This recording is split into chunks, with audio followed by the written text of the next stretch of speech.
folks, welcome back to the channel. It is I believe August 12th today. We are almost a whole month behind on our DNR hay. I'm sure some of you have been wondering if we were going to be doing any of that. Well, we're finally getting out here. Luckily, we have 2 mowers this year. We have 1 property down, and about probably 20 minutes from now we'll have this one done. And they have a very good forecasted, so we will see. We'll see what we can get done here.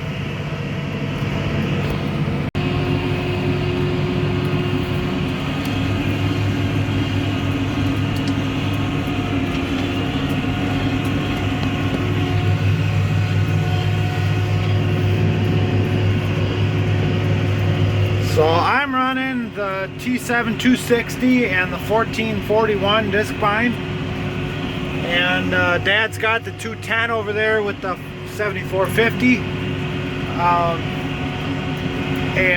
Let me tell you, we can knock down the acres here in a hurry. This is really not. I really wish we would have had 2 mowers at least last year. We did a lot of this stuff. Luckily this year, I say luckily because we're almost a month behind. We literally are. Probably a month ago, if the weather was good, we could have gotten started. Usually they say the 15th, but they give a little leeway usually.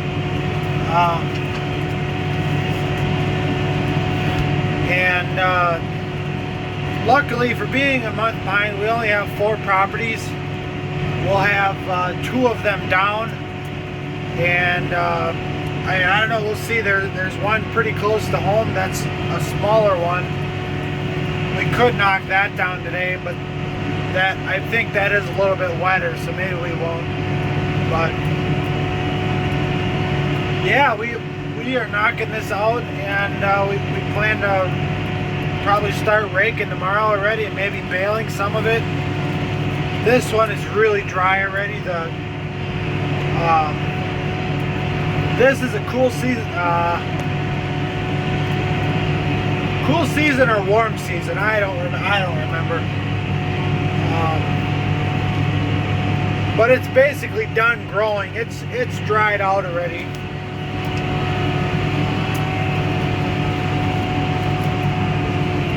However, there are a lot of weeds in this property. It's not the greatest hay.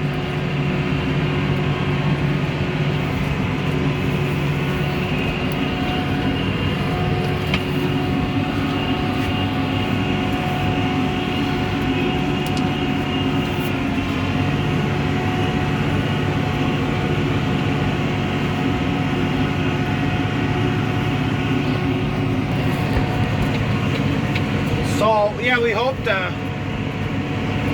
rake up some probably later tomorrow and hopefully bale it. Like I said, the grass here is pretty dry, but there's a lot of weeds. Some of it's better than others. We might, the whole front end up here is just junk. So we might get the round baler out here. This is a pretty good hike from home, this piece, but it is what it is. It's all pretty good roads.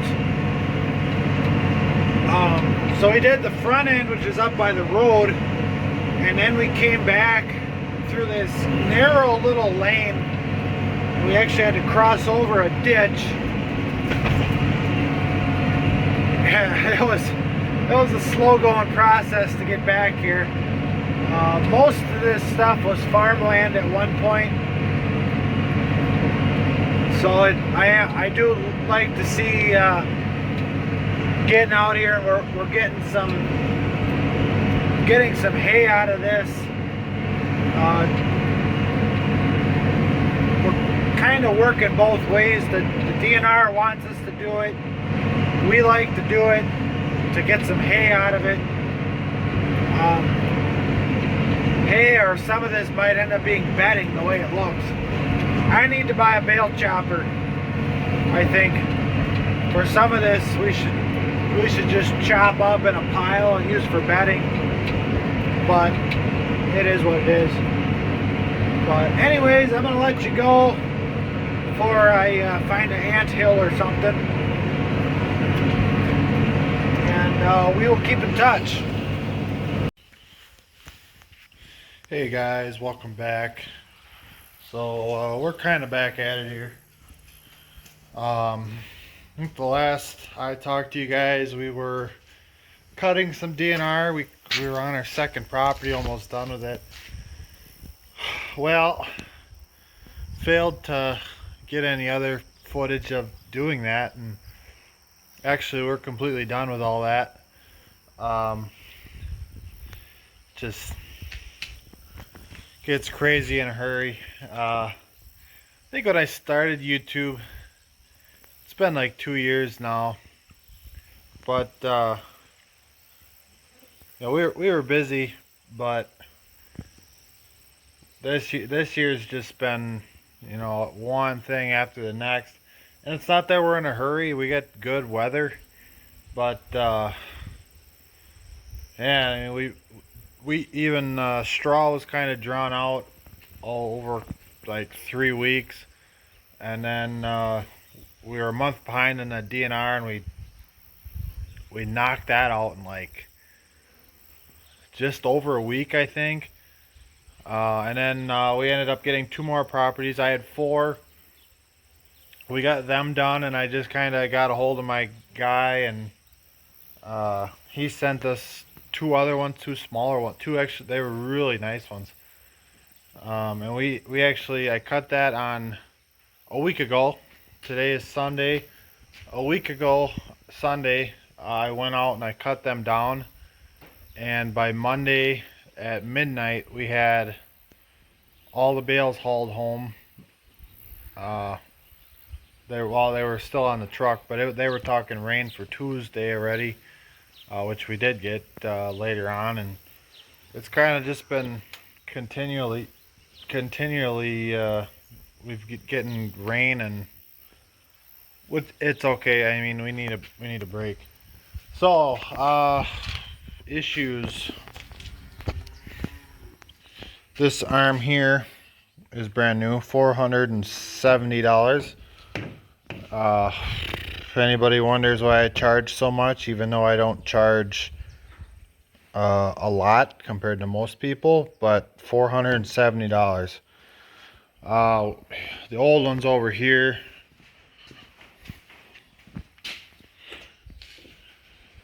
There's what we broke. This part is welded in there. Broke that right out. This is the second time I've done this on this baler, and this is the only ones that my mechanic, I call my mechanic, but he's the mechanic that comes out and does the balers through the dealer I go through. These are the only ones he's ever seen break. So we got kind of a strange, something must be a little funky on this baler. So I'm struggling with that right now because he crams up into the behind here. We also had a greaser issue. We had a plugged line. I still have a plugged line. I got to work on it. This line right here is plugged.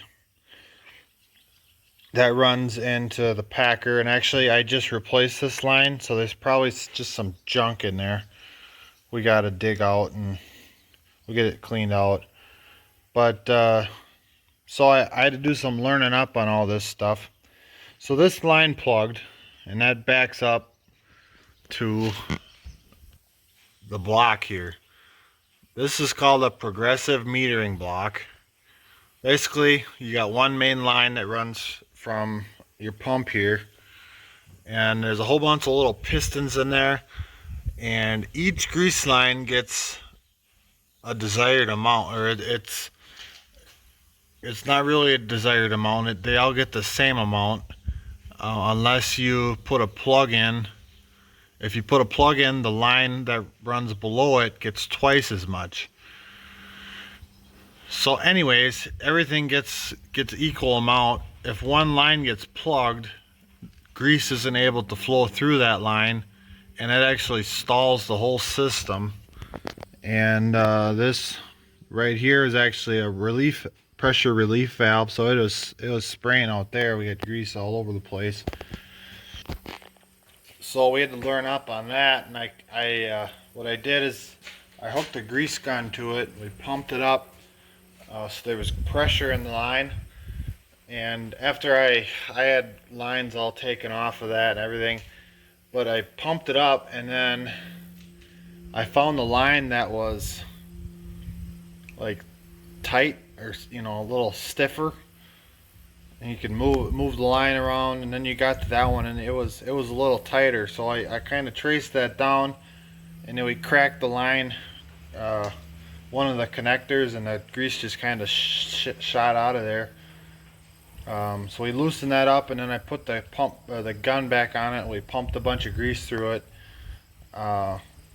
So that I still need to do that. That's going to be a dirty job because I got to get in there and take it off the fork. But we got to get arms swung in there first. And another problem, there's a little stub auger in here. There's one like that on this side, or there's supposed to be. We broke that off. Luckily, when you break that off, you just pull it out of there and you kind of keep going. It'll run just fine without it. But all this hay here was kind of stuck up in there, and I need to. It'll run a lot better with it in, so we're gonna get that fixed up. Anyways, we're a little long-winded here, but weather looks pretty good for the first part of this week. We're gonna knock down a bunch of third crop. We have like 25 acres, somewhere in there, 25-30 acres, and we're gonna buy 16 acres from a customer that doesn't need it. Always open to buy, so for the right price that I can still turn around and make profit on it, I'm willing to help people out, basically doing the marketing for them, and they get their check, and they don't have to pay me for baling and all that. So we're gonna buy some. I figure I'm gonna have to do it anyways. I might as well buy it and maybe make a little bit more money on it. So that, within the next week or so, we got a bunch of fourth crop we're gonna do. Gotta get everything kind of finished up here. I'm planning to take a vacation for a couple days, so I need to try and get this all done so I can go on vacation. But if not, people are gonna have to figure it out. I need my time too, so anyways, we're gonna knock this back together, and hopefully I'll talk to you guys sooner than later.